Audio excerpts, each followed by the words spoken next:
Hi, my name is Aaron Lassie. And I'm Cody Nelson. And this is the state of Minnesota.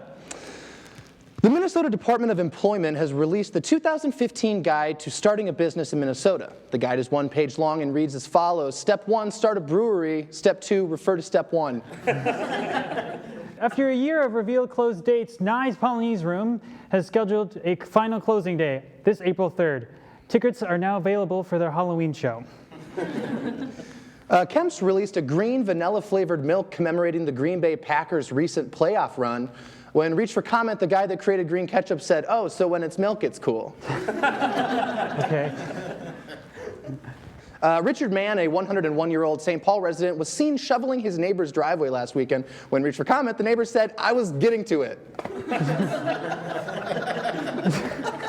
The Vikings have purchased land in Eagan to build their new headquarters, including a hotel, offices, retail space, and another football stadium, because clearly they needed the space for new trophies. Mm-hmm. It's a long game they're playing. Yeah. The Twin Cities Model Railroad Museum has moved from Bandana Square in St. Paul to near the old Amtrak depot in St. Paul, to avoid high rent charged by the robber barons who own Bandana Square and all the rails this west of St. Louis. Yeehaw. The Walker Art Museum has released plans for the reopening of its sculpture garden, most prominently featuring a giant blue rooster that will stand over 20 feet tall. A Walker official has been quoted as saying, "Don't worry, guys, we've got some weird stuff coming too." All right, Cody, that was good. That was a good Walker joke, but I think I can do this a little bit better. Please. The Walker has released plans for the reopening of its sculpture garden, most predominantly featuring a giant blue rooster that will stand over 20 feet tall. It's going to be named Babe, the Big Blue Cock. Okay, yeah, enthusiastic, Yeah. Immature, some might say, but yeah. Okay, I'll try it one more time. The Walker Art Museum has released plans for the reopening of its sculpture garden, most prominently featuring a giant blue rooster that will stand over 20 feet tall. It was originally planned to stand in downtown London. After it was labeled by London officials as a hideous mutant farm beast, Walker executives said, "Do you just have the one?" Okay, that was okay, haha. But I think I can do just one more. Yeah, please. All right. So the Walker has released plans for reopening its sculpture garden, most predominantly featuring a giant blue rooster that will stand over 20 feet tall. Okay, I'm not gonna tell a cock joke. I'm fine. It's low-hanging fruit. Haha. All right. So nothing like staring at a giant blue cock, right? God damn it.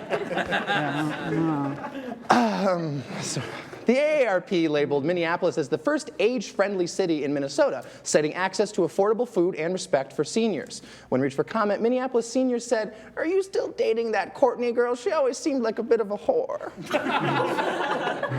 Minnesota officials say they are confident that lead poisoning will not be a threat to Minnesota state water. So suck it, Michigan's governor, whatever his name is. We've got lakes and lakes of water, son.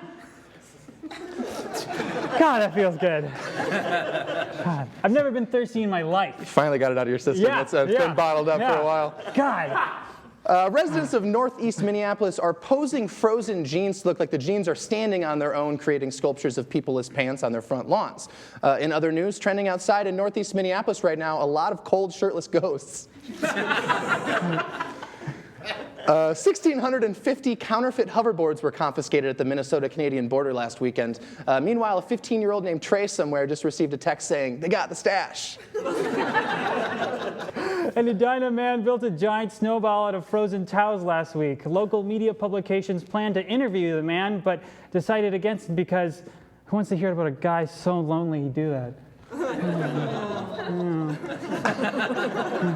And finally, ridership on the Blue Line light rail increased by about 12% in 2015. It would have been 13%, but people really love getting hit by that thing. All right, and that was the state of Minnesota. Thanks a lot, guys.